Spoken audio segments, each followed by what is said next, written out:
ভাই ভিডিওটা দেখার পরে কারো যদি লোল পরে সাগর হয়ে যায় তাতে আমার কোনো দোষ নাই। কারণ আমি যখন ভিডিওটা এডিট করতেছি তখন আমার নিজের অবস্থা খারাপ হয়ে যাচ্ছিল।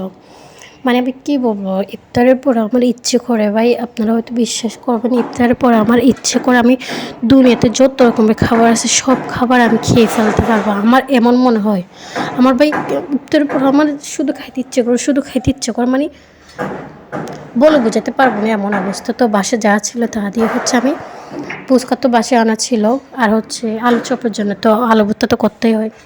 ওই আলু ভর্তা ওইটা দিয়ে মটর সিদ্ধ করে দেন মিক্স করে গাজর শসা তো থাকেই।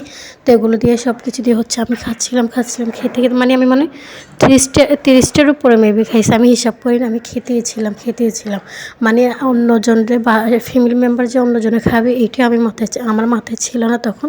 আমি শুধু খেতেইছিলাম। তো কেউ নজর দেবেন না, অলরেডি আমার নজর লাগছে, আমার নিজের নজর নিজেরই রাখছে। আমার যে খাওয়ার পরে তো অবস্থা খারাপ হয়েছিল, পেট ব্যথা। তো মানে আমি কী বলবো, আমি ঝাল বেশি খেতে পারি, কিন্তু খাওয়ার পরে অবস্থা খারাপ হয়ে যায় আমার। তো কেউ নজর দেবেন না, শুধু এনজয় করবেন। মানে আমি কী বলবো ভাই, আমার এত যে ভালো লাগতেছিল, আমি ভিডিওটা যখন এডিট করতেছে আমার তখন নিজেরই খেতে ইচ্ছে করতেছে।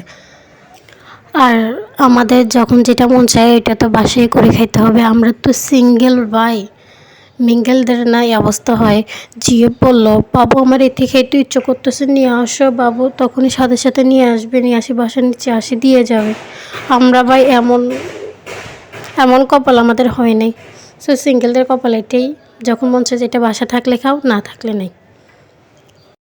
সো ভিডিওটা কেমন হয়েছে সবাই বলবেন, আর ভালো থাকবেন, সুস্থ থাকবেন। দেখা হবে নেক্সট কোনো ভিডিওতে। সবাই আমার জন্য দোয়া করবেন, আমি সবার জন্য দোয়া করবো। আসসালামু আলাইকুম, আল্লাহ হাফেজ।